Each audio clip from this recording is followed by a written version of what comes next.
Apakah kamu tahu bahwa sejarah manusia dipenuhi dengan berbagai kerajaan dan kekaisaran yang telah memainkan peran penting dalam perkembangan peradaban manusia? Yang sudah subscribe semoga Allah mudahkan rezekinya. Melansir World Atlas, berikut ini 4 kerajaan terbesar dalam sejarah umat manusia. 1. Kerajaan Inggris dengan luas 35,5 juta kilometer persegi. Kerajaan Inggris adalah kerajaan terbesar dalam sejarah dunia. Wilayahnya terdiri atas kepemilikan kolonial, yang sekarang menjadi Kerajaan Inggris Raya dan Irlandia Utara.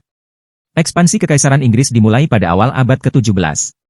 Puncaknya pada tahun 1920, Kerajaan Inggris menguasai 35,5 juta kilometer persegi wilayah. Orang-orang biasa berkata, matahari tidak pernah terbenam di Kerajaan Inggris, karena kerajaan itu terdiri dari koloni-koloni di seluruh dunia. 2. Kekaisaran Mongol dengan luas 24 juta kilometer persegi. Kekaisaran Mongol membentang wilayah di Asia dan Eropa.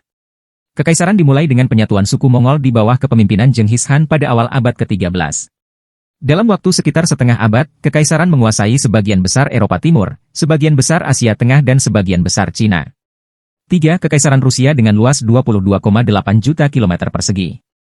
Kekaisaran Rusia dimulai dengan Kerajaan Moskwa, yang terdiri dari wilayah yang mengelilingi ibu kota Rusia saat ini. Namun, pada pertengahan abad ke-16, Tsar Ivan IV memulai kampanye ekspansi.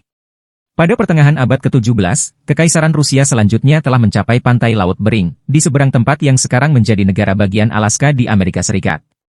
Faktanya, Alaska pernah menjadi milik Kekaisaran Rusia.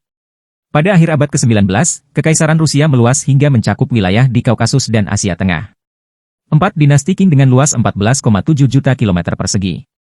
Dinasti Qing adalah dinasti kekaisaran yang memerintah Cina dari sekitar pertengahan abad ke-17 hingga awal abad ke-20. Kerajaan ini adalah dinasti kekaisaran terakhir dalam sejarah Cina sebelum negara itu menjadi republik. Namun asal-usul dinasti Qing bukanlah Cina, tetapi Manchuria. Itulah sebabnya kadang-kadang kerajaan ini disebut dinasti Manchu. Manchuria sekarang menjadi wilayah timur laut Cina. Kerajaan-kerajaan ini tidak hanya meninggalkan jejak dalam sejarah, tetapi juga membentuk arah perkembangan dunia pada masanya.